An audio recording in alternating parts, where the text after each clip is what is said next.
Құрметті Қазақстан Республикасының президенті Қасым-Жомарт Кемелұлы Тоқаев мырза, құрметті денсаулық сақтау министрі, біз Жетісу облысының жедел жәрдем қызметінде жұмыс істейтін фельдшерлер мен жүргізушілері сіздерге өзіміздің көп жылдан бері шешілмей келе жатқан маңызды мәселемізді жеткізгіміз келеді.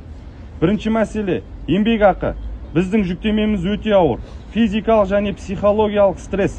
Бірақ осы еңбекке төленетін жалақы біздің атқарып жатқан жұмыс көлеміне сәйкес келмейді. Жедел жәрдем халықтың алғашқы өмірін сақтап қалатын қызмет. Сондықтан еңбек ақыны қазіргі еңбек жағдайына қарай қайта қарастыруды сұраймыз. Екінші мәселе кадр тапшылығы. Врачтар жетіспегендіктен көптеген жағдайда фельдшерлер дәрігердің жұмысын толықтай атқаруға мәжбүр. Диагностика, ауыр науқастарды жүргізу, шешім қабылдау барлығы біздің мойнымызда. Бұл үлкен жауапкершілік және қосымша жүктеме.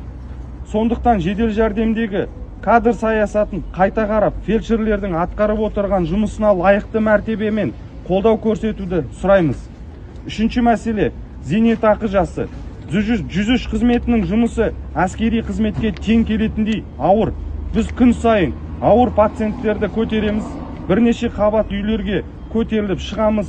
Агрессивті, мас немесе психикалық жағдайда тұрған адамдармен жұмыс істейміз. Ауа райына қарамай тәулік бойы қызмет етеміз. Жас ұлғайған сайын бұл жұмысты көтеру мүмкін болмайды. Сол себепті біз жедел жәрдем фельдшерлері мен жүргізушілері үшін зейнет жасын төмендетуді, яғни 101 және 102 қызметтеріне берілген құқықтарға теңестіруді сұраймыз. Төртінші мәселе, осы емеске ай сайынғы жалақымыздан 10% ұсталынады, яғни 5-6 мың теңге. Алайда соған қарамастан жылына 2 мәрте медициналық тексеруден ақылы түрде өтуге мәжбүрміз. Ол жылына 20-25 мың теңгені құрайды.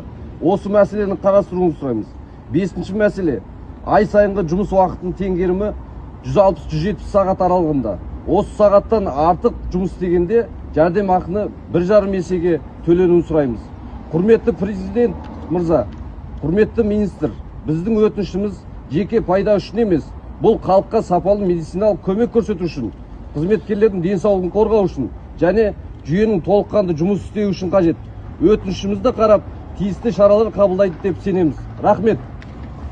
Қаламыз орнына